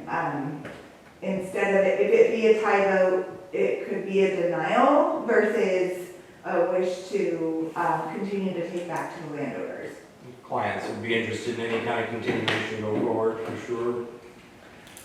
Well, I don't know that that's how it's, I mean. No, I I'm don't just know how saying. people, yeah. So is there any interest among you in this sort of a more modern metal roof as opposed to corrugated? I don't see this metal roof is any better or worse than a comp shingle roof. Because it's a very different look at it. A corrugated metal roof is how do I say this? The average person's roof. It's you get a barn, you put up a corrugated metal roof it's not flashy, it's not opulent, it's functional. The standing seam metal roof is it talks to I got money, this is like a fancy thing, and I personally don't have the same relationship between the two. I think they're very different. But I do feel, I mean, this is the hard rock place. I know that we do have something in design review, in the design review guidelines that say that if you have it, you have to own it. If you have a category 1, you know, whether you like it or not, you gotta be true to what it is because that's what it is. And the financial burden is what it is, but you bought this and there should be, you can't cry wolf because I didn't know what it came with. So I totally get that. At the same time, my concern is forcing them to put back a corrugated metal roof that's gonna, I know we don't know how long it's been there, we don't know how long it's been patched, we don't know whether its lifespan is greater or equal or less than the comp shingle, but it sounds like that's not the right, even though it's been done in the past, it's not necessarily the prudent thing to do in a building to keep the building safe. And I think part of me is saying the building is the whole building. It's not just the roof, it's the whole building. If you compromise the roof of it and you end up with having rot, then you've lost the building for the roof. And so, as Holly and I were talking earlier, you can take me outside and you can kick my butt when we get in the parking lot. But I could entertain the concept of a comp shingle roof that is true to the original color as something that stands out and was always seen as that historically. Well, let's move ahead then. Somebody should make a motion. It's I not me. haven't been able to tell where you're at. No, I don't know where I'm at. I'll let you know. I was waiting for a comment from the back first. Okay. For you. Thank you. Mr. Grimes, please come to the podium and state your case. It's not my case, I'm just trying to bring a little historical perspective here. That's fine. This exact same discussion happened 20 years ago with Mendoza's hardware. And the review board, one review board member, and they voted for it, proposed exactly what you just suggested. Basically gluing on the old roof onto a brand new roof underneath. We came back to the review board approximately 12 times with that project. And what we arrived at was exactly what these builders are proposing. It's like you can't replace, the old livery stable or whatever, the barn, with a roof that's going to protect $1 million floors. And so what you're stuck with is either you keep replacing this every 7 years, or you put it up pump shingle. What I'm not hearing tonight is with all these projects is like, hey, this sucks, and this is what we got today, and we should replace it. And there's absolutely no respect for what's there.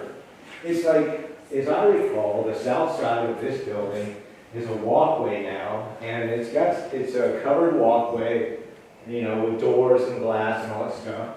And what if you use like this old metal roof and you proposed extending that covered walkway, and so when it's raining, you hear it hitting the metal roof, and you get a nod to the past, and you use some creativity in your project. You don't just come and say, hey, all this historic stuff, toss it to the dump, and bring in with our new stuff. And hey, let's paint it red so it kind of makes us feel good. It's like, have you ever seen a red roof on a comp shingle or a green one? It's like the cheesiest thing you've ever seen. So the historical review board, if you propose that and accept that and approve it, you should really take historic off your name. Thank you. I disagree. By the way, my house in Minnesota had red comp shingles.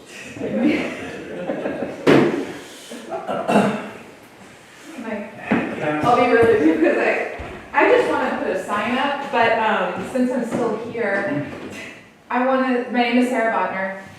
I live in Mendocino. You don't live in a town like this without caring deeply about the charm and the character, and you don't fight for it unless you love it and believe in it. So I think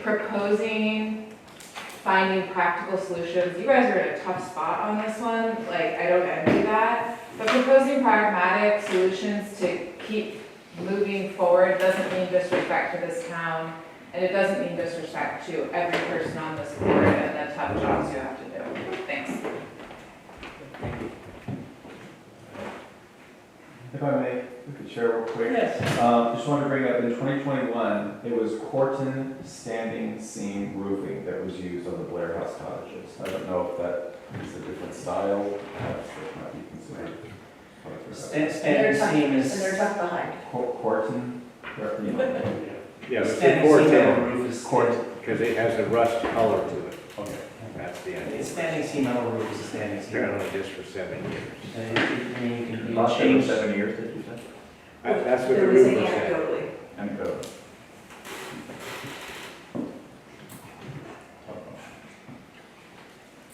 Do we have a motion? We can always continue this to find something that might be historically a better solution. I appreciate that, but I don't think the options are going to change between now. I think we could absolutely provide feedback to the applicant, but I think if we see this next month, the options are gonna be the same. There's no Yeah. option. And I should just say that I see those options as requiring replacing a corrugated metal roof, which we know won't last very long, but will I don't think we speak. know that. You see, I Okay, We wait, have wait, no wait. idea. I heard nothing that tells me that a corrugated metal roof lasts a shorter time than a composite shingle roof with anything with this. I've Okay, heard all so sorts of I numbers, am but I've not basing heard that, anybody really say anything. I am basing that on roofs that I put on, and corrugated roofs that I put on, and the fasteners really are a thing.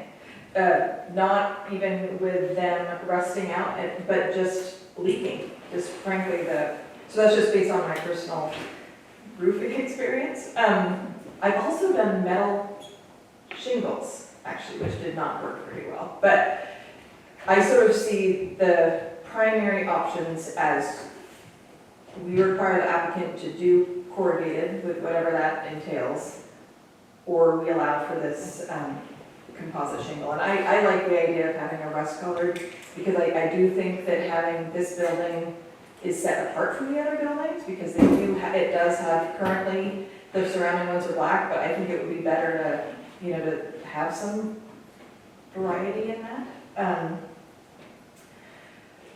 So I'm not willing to make a motion. Just out of curiosity, the walkway, as Kelly was identifying, is there a flat section of that roof over the walkway, or is it all just sloped down to the edge? All sloped down.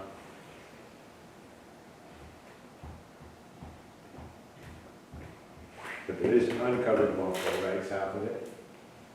Yeah, whether you could extend that roof plane out and If we just came out with a flat roof, it was 3 feet wide. Lot They just coverage, made them on. lot coverage rules. where would you support that? So yeah, so All right. I'm gonna make a motion to, move forward with what's recommended, allowing the composite shingles and suggesting to the applicant that they consider rust colored. How do we, if I may, through the chair, how would staff capture that? The color suggestion? So we're leaving the condition Right. for them, we're saying that, so this is the way, maybe I should let Planner Kaiser read his condition as stated, which is number 6. Planet Kaiser, condition number 6 does require that the applicant use either a brown or a black composite shingle on this. That condition could be changed. My motion would say that it could be black, brown, or rust. Although the sycamore, it says sycamore and sandcastle, and those are actually rust colored. So actually, I take that back, the condition already includes what I'm suggesting.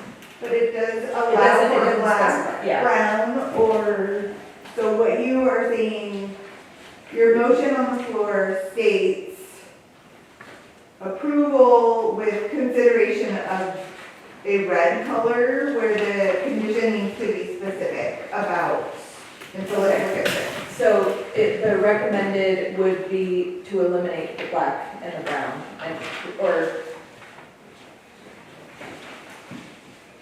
the way it's listed is brown, Owens, Corning, Duration Max, Forest Brown, Sycamore, or Sandcastle, and that's the part that I'm fine with, so I would be changing that. Yeah, Sandcastle, those are all sort of rust colored. So it would be eliminating the black, and I frankly don't know if there's support for this or not, so we'll see, that's the motion. Thank you for the specific motion. Is there a second?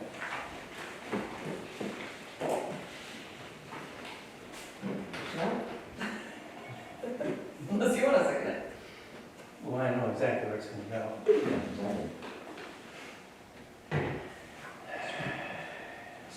we gotta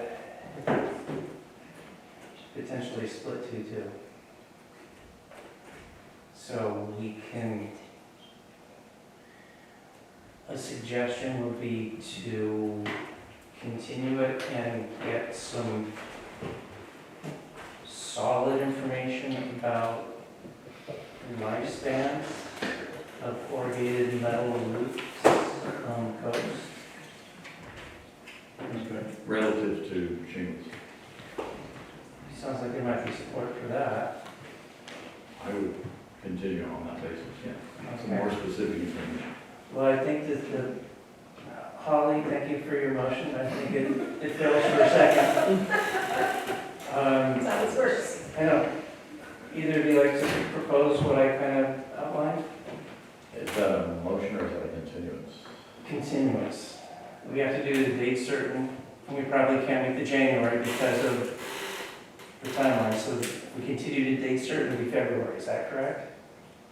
And that would be to get, So I'll make a motion to continue this to a future session of this board with a view to obtaining more information on the lifespan of corrugated roofing. Compared to shingles. Right.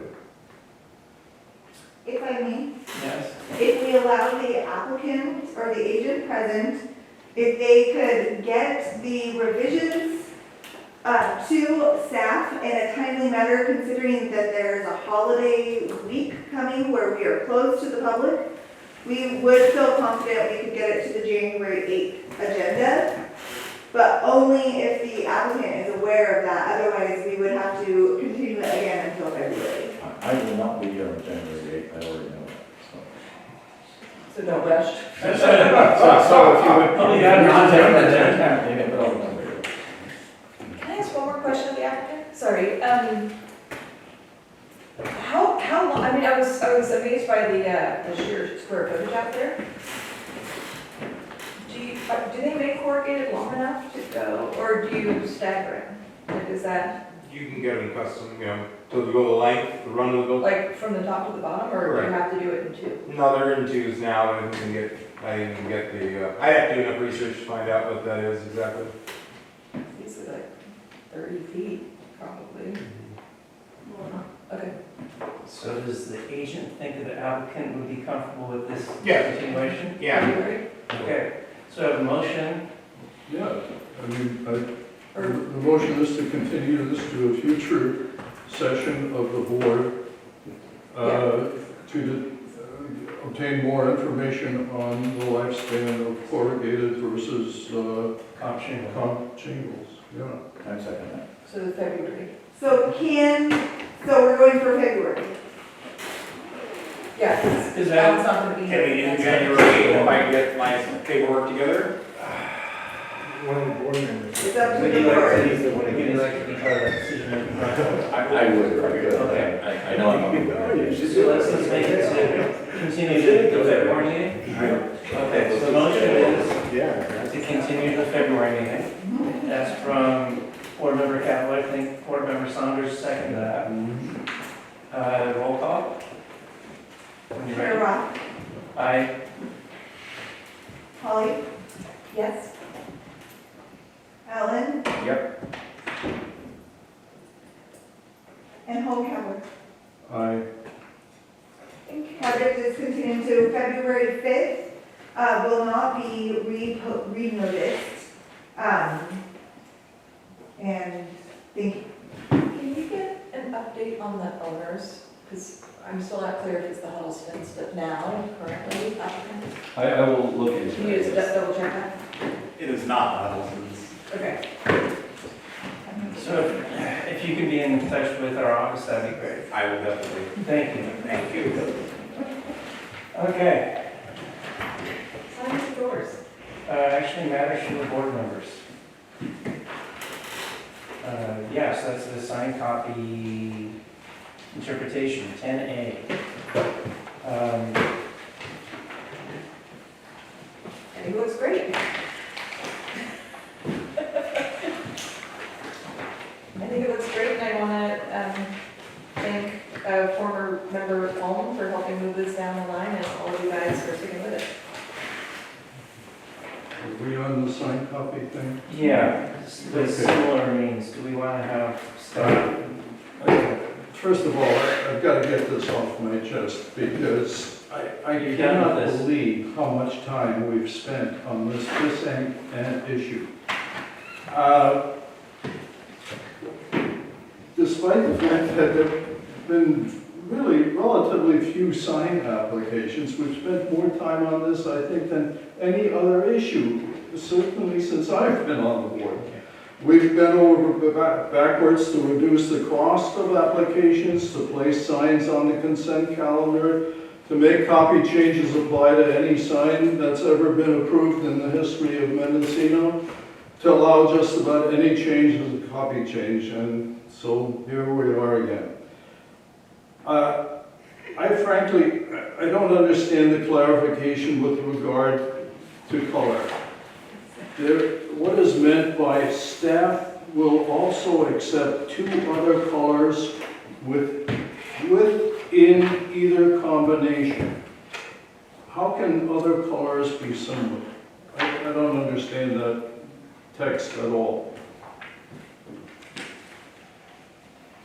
If I may, Planner Waldman. So at the October hearing, it was a public comment and discussion from the review board to bring this item in front of you today to discuss the board's interpretation of similar in color and similar in design. And this information, the staff clarification, is from the signed, revised signed copy that was approved at the September hearing, but officially signed, maybe the October hearing, but officially signed by the chair, Roth, and the director of planning and building services in November of this year. So 2 days after this signature, actually the same day as this approved signed copy policy being updated, discussion came back about what is the board's directive on the word similar.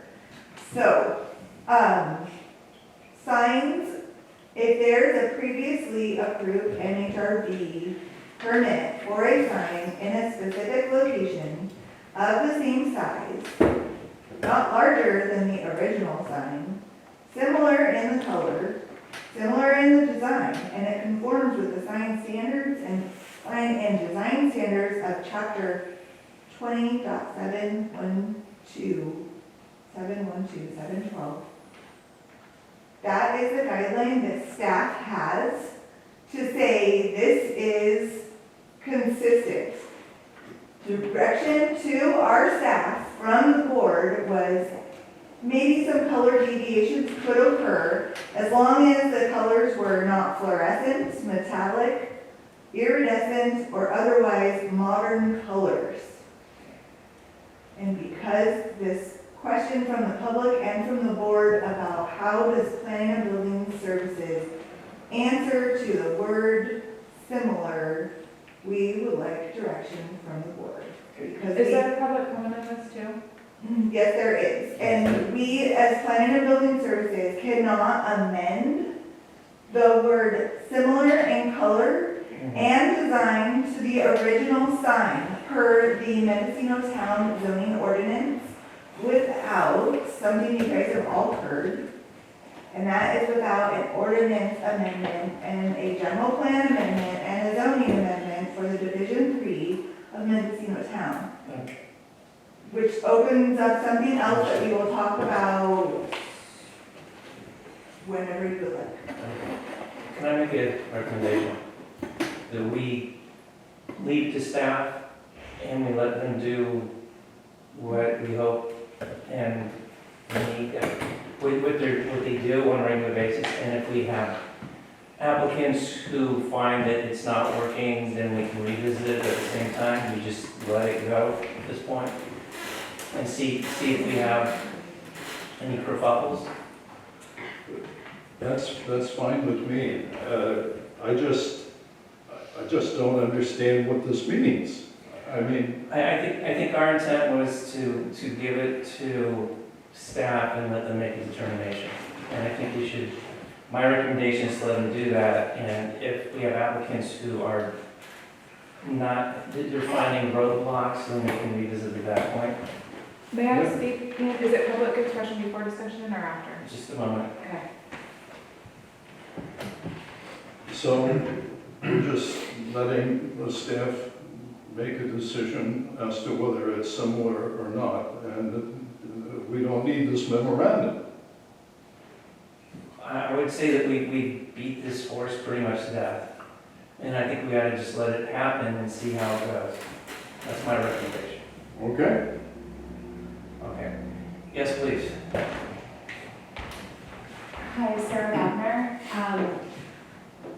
I have never agreed with you more, or never home.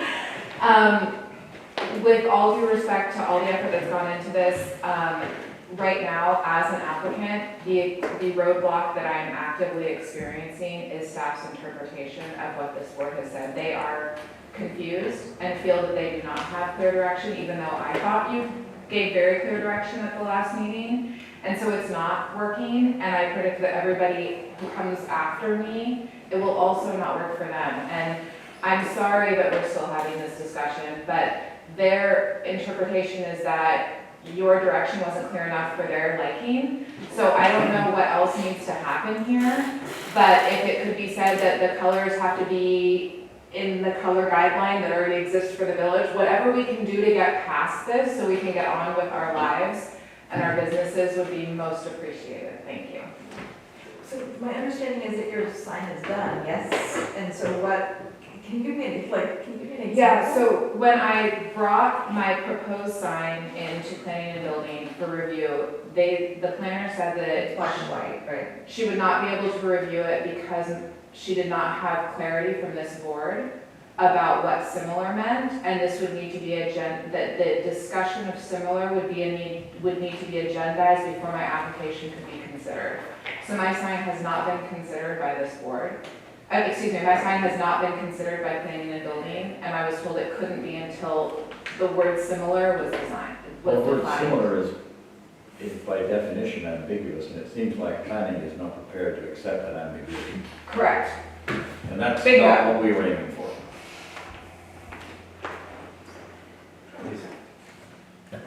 Sign copies, as stated in the Mendocino Town Zoning Code, specifically states that it needs to be similar, those four standards, per a previously approved NHRB sign. Per items 1, 2, 3, and 4. And if it cannot meet 1, 2, 3, or 4, staff is not able to bring that to the attention.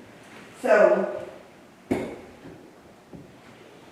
staff is directing us to, what I hear the board asking staff to do today is to continue our interpretation of the sign copy exemptions allowed in our town zoning code about whether or not a design needs to come in front of the board or not. That is what I hear the board saying today. We're asking, I think, for some judgment on what similar means, not to come back and say similar isn't defined, because you can't define similar. And we can't change the code. And we can't change the code. Right. So I'm not sure what more we can give to you guys, or sort of stuck in catch-22. Okay? Well, my understanding is that if we approve this and say, yes, this description is, we're fine with that, to give this to staff, It's already done. that is Sufficient? sufficient, Question mark? clarified? So last month, in October, we talked about the interpretation of the word similar color. Yeah. And it says conforms to, it says number 2 is the topic in question from the public, and staff is asking for the board's interpretation of what number 2 of this exemption is. It says in similar colors. Glass? Yeah, we were here. The problem So this is is that we tried to give you guys some freedom to choose by using the word similar, and as soon as somebody came across the word similar, they couldn't make a decision, so they pushed it back to us, and that's not really what we intend. That's So why. the concern is, so what we have is we have a sign that is up on the wall, as an example, this orange shell sign. If I come in and I say my sign is going to be circular, and it's going to be all black with orange, that is a very different design. And it is staff interpretation. If the sign was square and it was all orange and it was of the same size in the same location, there would be planning staff discussion for a consensus across the planning staff, our organization.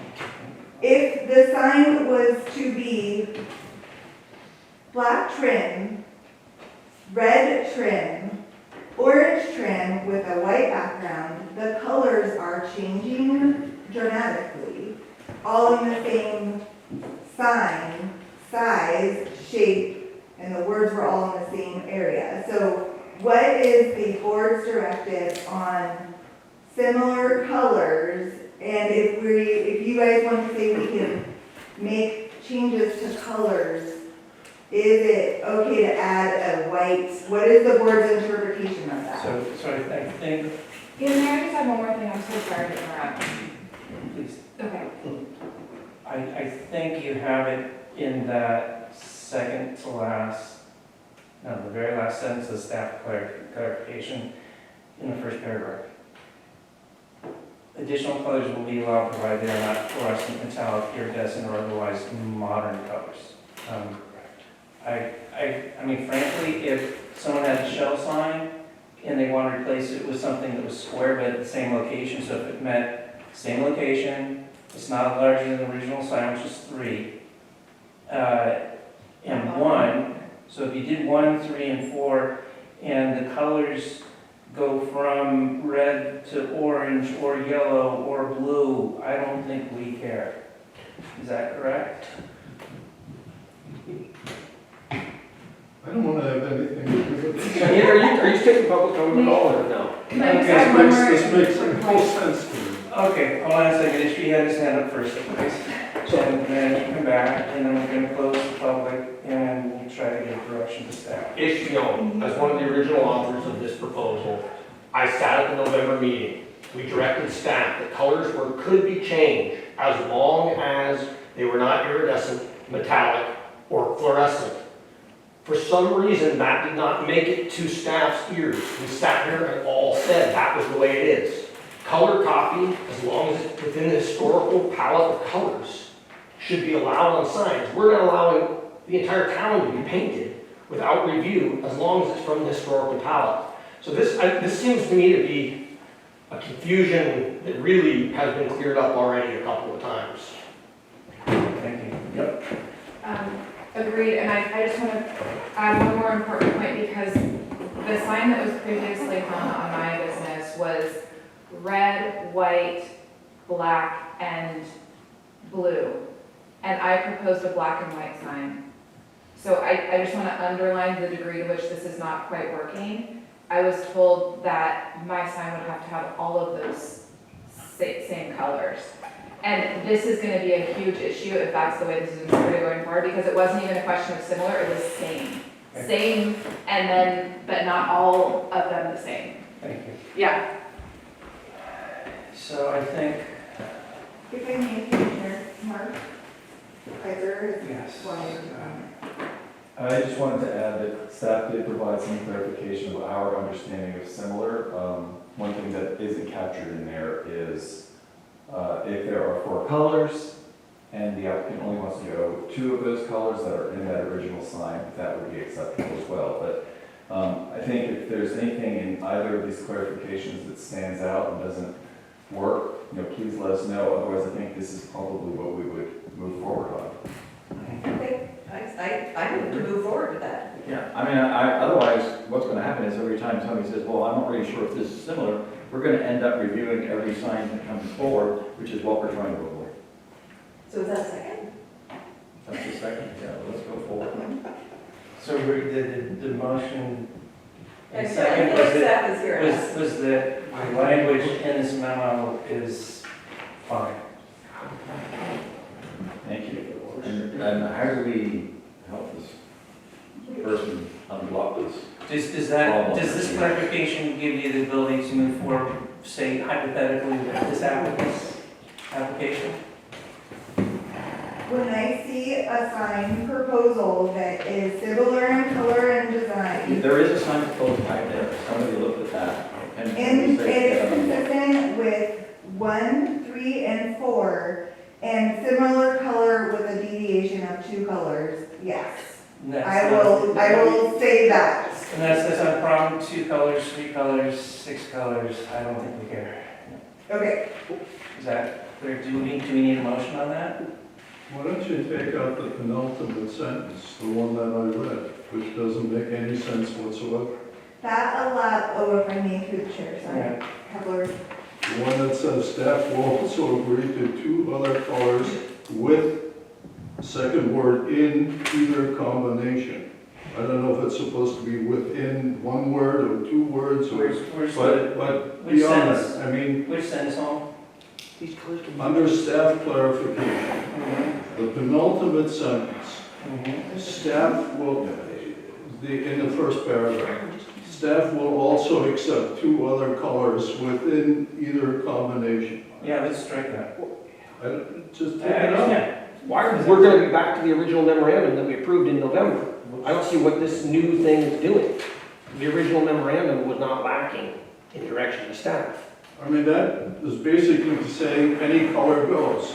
So then, you know, I don't know how that can be similar, but, and similar is in the text of the code. So my suggestion is, we're accepting the memorandum, I don't think we need to vote on it. And if we take out that staff will also accept 2 other colors within either combination, strike that, and use this as your basis to go forward. Is that clarification substantial enough? So if I'm hearing you guys correctly, we would strike the entire sentence, which would mean that additional colors be allowed as long as they are not fluorescent, metallic, iridescent, or otherwise modern, whereas the sentence before allows 2 other colors. I think that's too limited, it's confusing and limiting. I think just take out the except 2 other colors and just say that you can have a sign that, and I think history had a great point there, is that we did talk about using the historic palette.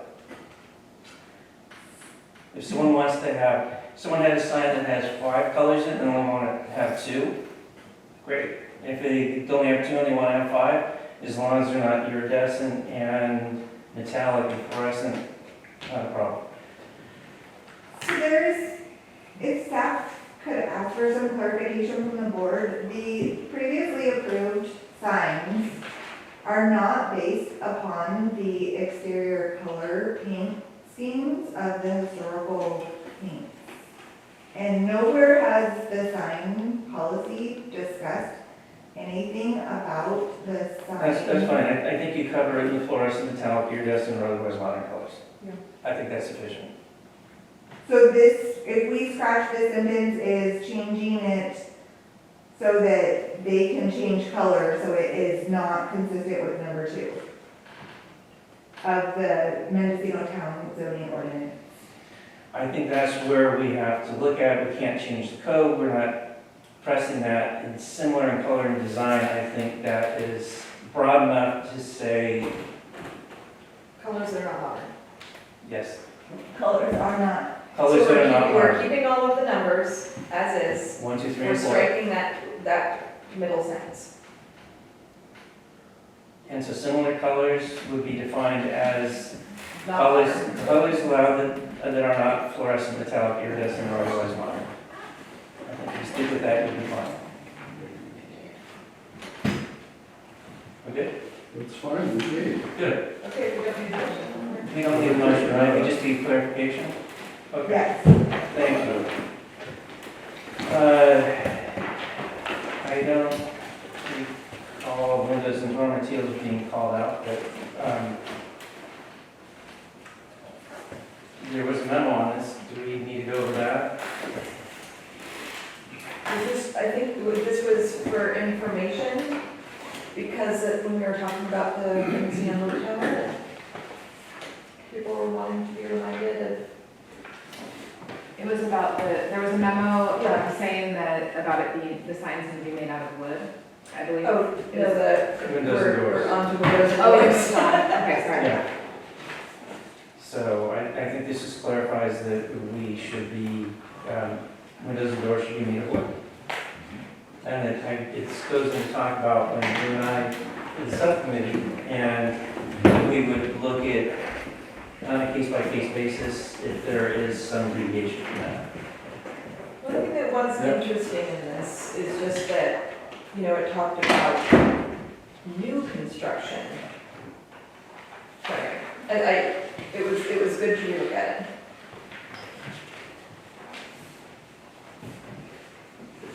And that Yeah, it was, new construction, yeah. Well, window and door preservation and construction, so it goes with both.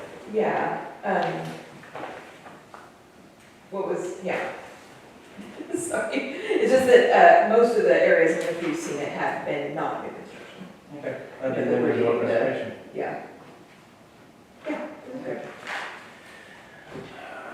Are we happy with this? Okay. I mean, basically, we agreed to look at this on a case-by-case basis, right? Yeah. And that's what we still are. Yeah, and that's what stays in here. Other matters from the board?